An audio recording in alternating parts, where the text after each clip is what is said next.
Hello tout le monde.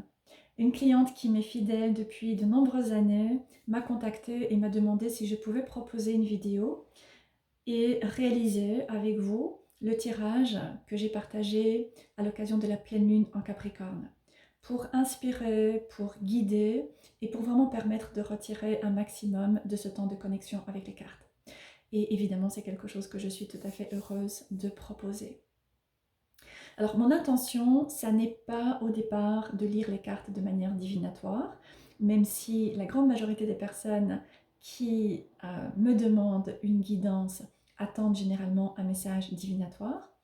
Mais dans ma pratique personnelle et ce que je tente d'amener petit à petit dans ma communauté à travers les vidéos, c'est plutôt d'utiliser les cartes dans une perspective de croissance et de guérison du féminin sacré et de revendication de notre pouvoir personnel.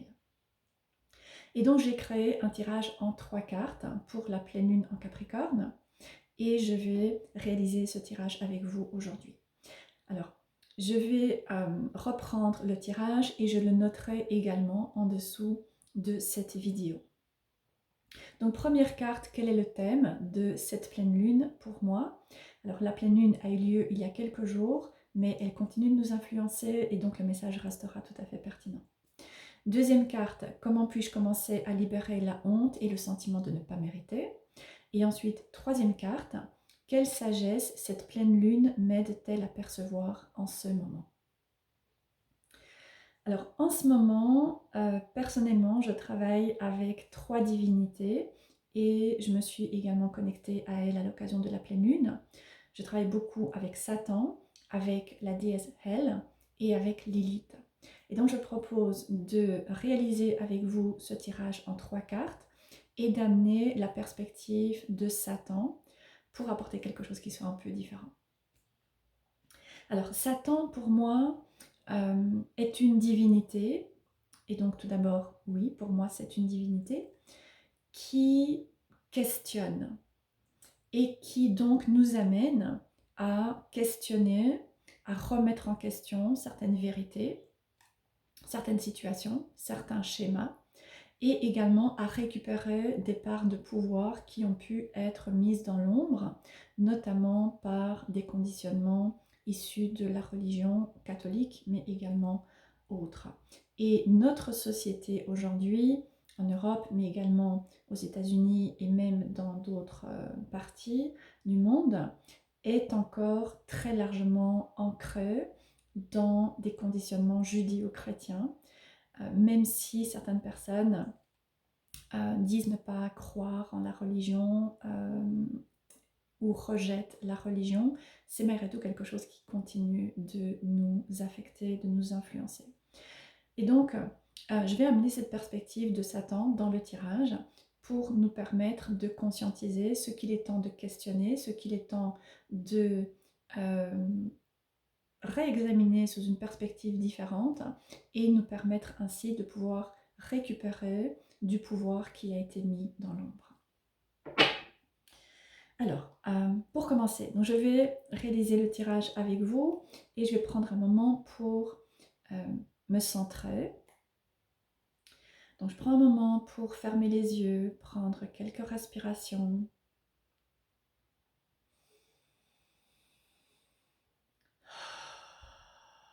Et me permettre de me déconnecter, laisser aller ce qui a pu se passer dans la journée, certaines préoccupations, certaines responsabilités, et vraiment me permettre d'être présente à ce tirage.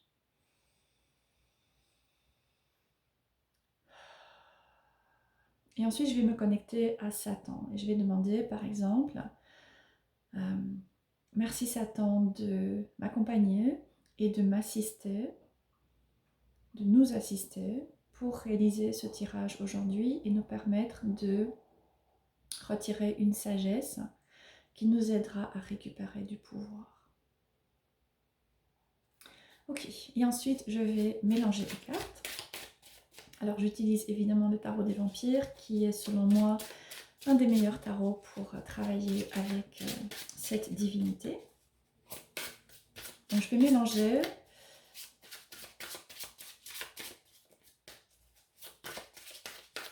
Ok, et ensuite je vais tirer 3 cartes. Donc première carte, quel est le thème? Deuxième carte, comment commencer à libérer la honte et le sentiment de mériter. Et troisième, quelle est la sagesse que cette pleine lune m'aide à percevoir? Et j'ai un magnifique tirage. Pour la première carte, la reine de couteau, la reine d'épée. Ensuite, deuxième carte, fortune. Et pour terminer, la troisième carte, la fille de sceptre, donc le page de bâton. Ensuite, j'en reparlerai, mais en dessous, j'ai également l'étoile. Ok, donc j'ai personnellement déjà pu sentir quel est le message que ce tirage et Satan également vient m'apporter et nous apporter. Donc vous voyez, dans un premier temps, j'ai commencé par être attentive à mon premier ressenti. D'accord? Donc il y a déjà quelque chose qui m'a parlé très clairement. Et donc je prends note de cela. Éventuellement, si je réalise ce tirage pour moi, je vais écrire dans mon journal ce que j'ai déjà retiré de ce tirage, les premières impressions, les premières intuitions que j'ai déjà pu avoir. Ensuite, je vais prendre les cartes une à une. Donc, quel est le thème de la pleine lune? Et j'ai la reine d'épée. Donc, le thème, c'est de pouvoir me connecter à ma vérité. Et si le tirage vous parle, de nous connecter à notre vérité, de pouvoir être très clair par rapport à ce en quoi nous croyons, ce qui est juste pour nous, ce qui est en alignement avec notre vérité et qui nous permet également de nous aligner avec notre authenticité. Donc le premier message, c'est de pouvoir quelque part reconnaître que nous sommes des êtres souverains, des êtres divins, et donc de pouvoir être très clair par rapport à cela.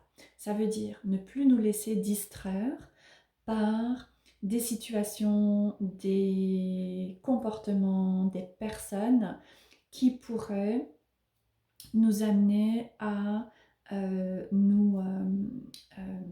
nous écarter en fait de notre vérité et de ce qui est juste, vrai et important pour nous. Donc ne plus nous laisser distraire et aussi ne plus non plus donner notre énergie à ce qui n'est pas en alignement, encore une fois, avec notre vérité, avec notre authenticité, avec ce en quoi nous croyons. Et la reine d'épée est très claire par rapport à cela. Et comprendre que lorsque nous donnons notre énergie à des personnes, des situations, des comportements qui ne sont pas alignés, eh bien, nous tombons dans le drame et nous nous déconnectons de nous-mêmes, nous nous déconnectons de nos guides, nous nous déconnectons de la source également. Donc, cette reine d'épée vient nous encourager à pouvoir être très clair sur ce qu'est notre vérité et ensuite pouvoir nous aligner, mettre fin à tout ce qui peut avoir tendance à nous distraire et arrêter de mettre notre énergie dans ce qui en fait n'est pas en alignement. Et donc il y a ici ce thème très clair de revendication de notre pouvoir personnel et de ne plus accepter de vivre dans la peur. Et donc ne plus cultiver des expériences que en fait nous ne souhaitons plus avoir.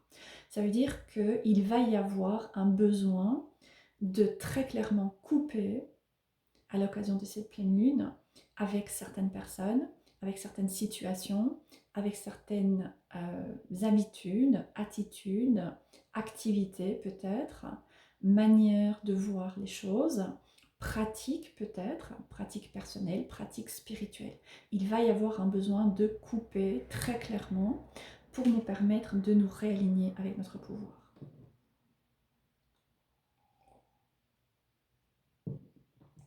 Ok, alors ensuite, pour la deuxième carte, j'ai Fortune qui est ressortie. Fortune qui vient indiquer qu'une fois que nous aurons pu retrouver et revendiquer cette clarté et couper avec certaines situations dans notre vie, il va y avoir un changement qui va se mettre en place, et notamment un changement qui va servir la croissance de notre âme. Alors l'idée, la question ici, c'était comment libérer la honte et le sentiment de ne pas mériter. Alors, la carte de la fortune vient parler de changement de cycle, elle vient également parler de choses qui peuvent avoir tendance à se répéter dans notre vie. Donc tout d'abord, ça va être important de prendre un moment pour regarder, observer, noter dans notre journal quelles sont les situations, les schémas qui ont tendance à se répéter dans notre vie. Ça va être important. Et ensuite, je pense que assez clairement, c'est nécessaire de pouvoir clarifier cette carte. Et donc, je vais tirer une carte avec le Earthbound Oracle.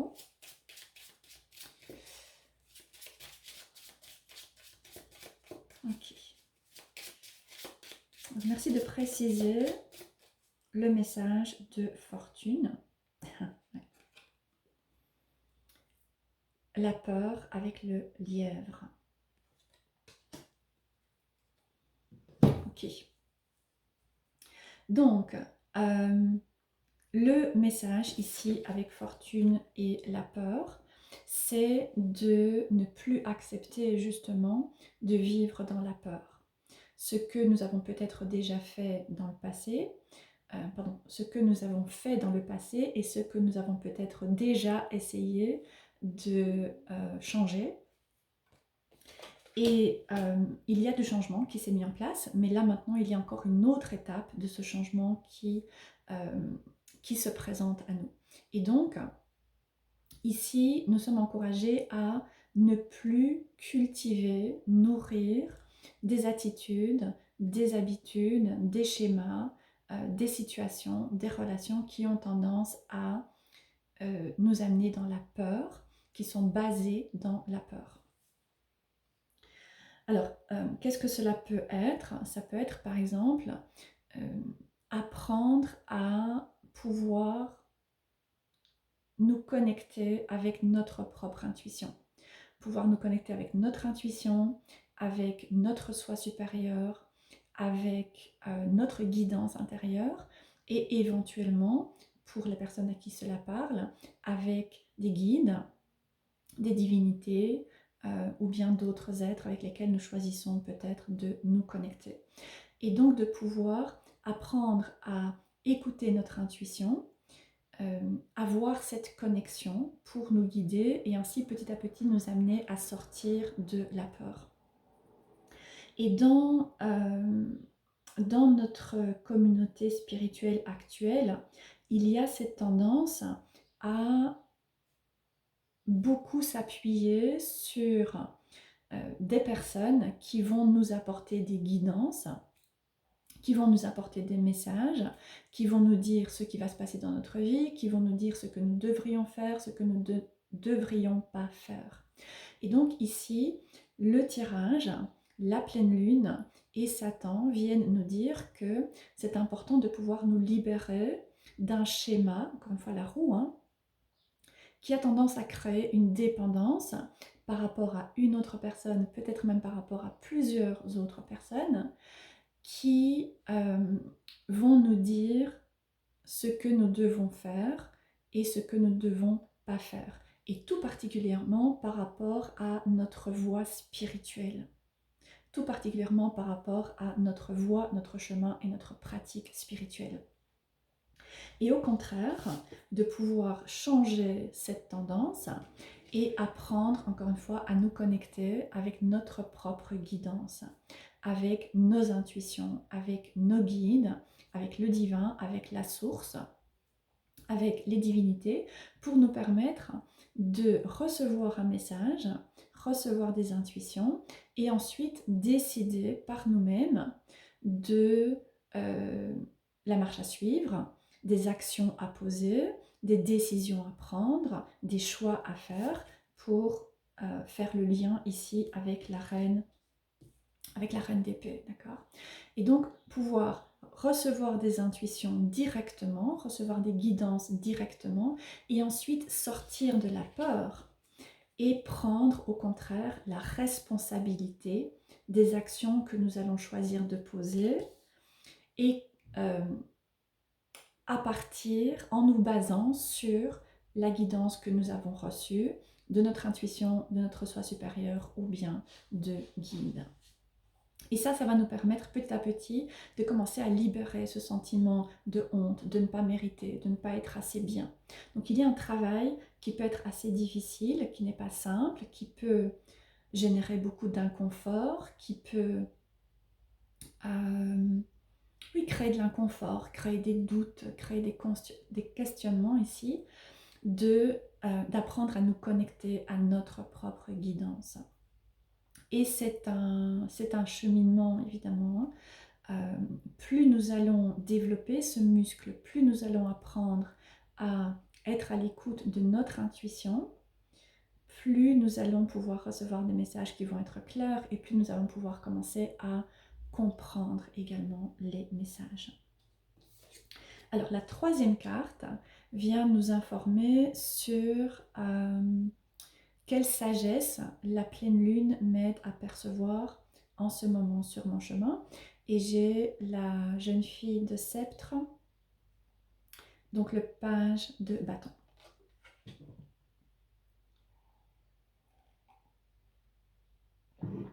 Donc le page de bâton vient parler d'instinct, d'intuition, de connexion qui est très spontané, qui est associé à l'élément feu, hein, qui éclaire, qui vient illuminer et qui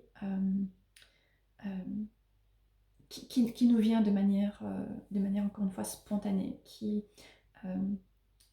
vient d'une connexion et d'une intuition personnelle. L'élément feu parle de ses intuitions sous forme de ressenti, par exemple, ou de moments de clarté, ou bien de moments de sorte d'illumination que nous pouvons parfois avoir.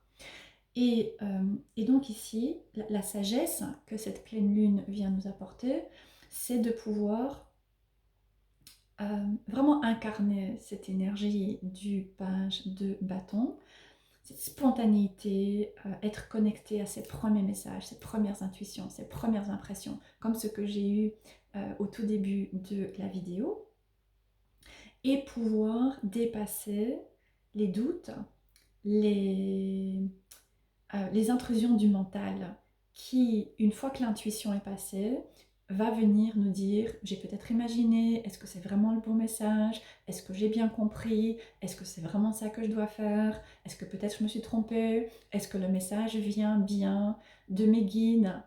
Ou bien d'autres choses qui vont nous amener à quelque part court-circuiter notre intuition et à nous mettre à douter et peut-être en arriver à nourrir, développer et alimenter ce sentiment de honte et de ne pas mériter.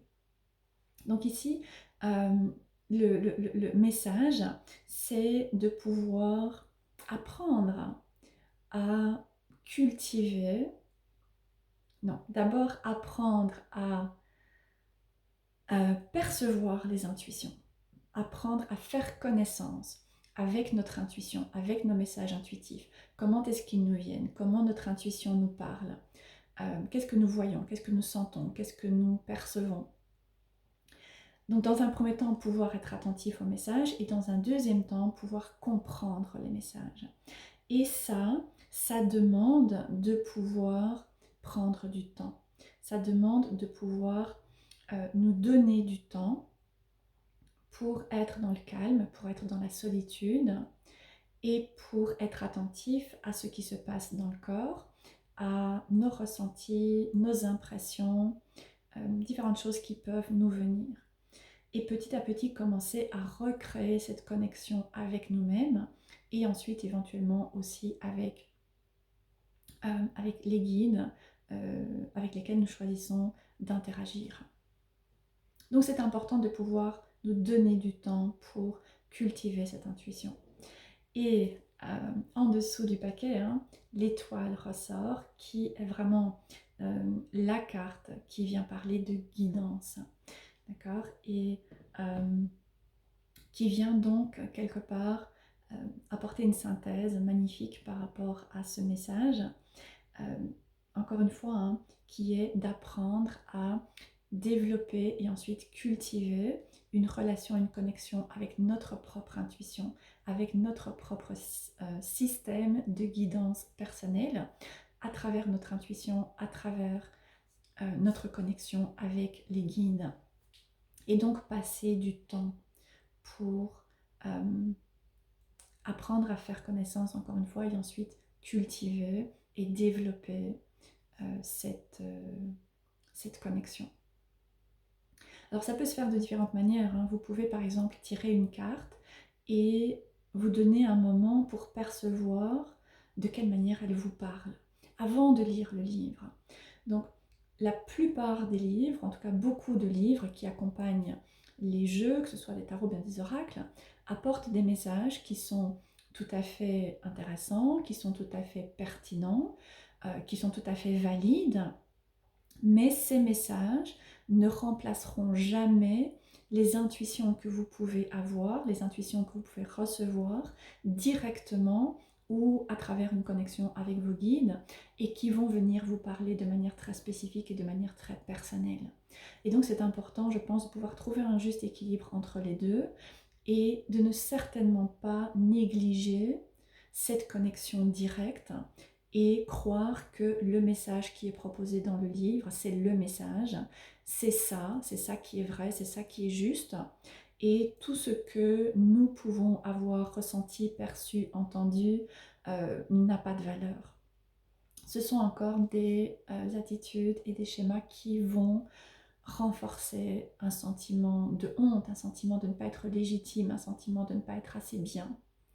Maintenant, c'est un fait que l'intuition se cultive, ça s'apprend, ce n'est pas quelque chose avec quoi on naît. Alors, on peut naître avec de l'intuition, mais c'est important de pouvoir apprendre à la connaître, apprendre à comprendre comment elle fonctionne, apprendre à pouvoir la reconnaître et ensuite apprendre à lui faire confiance.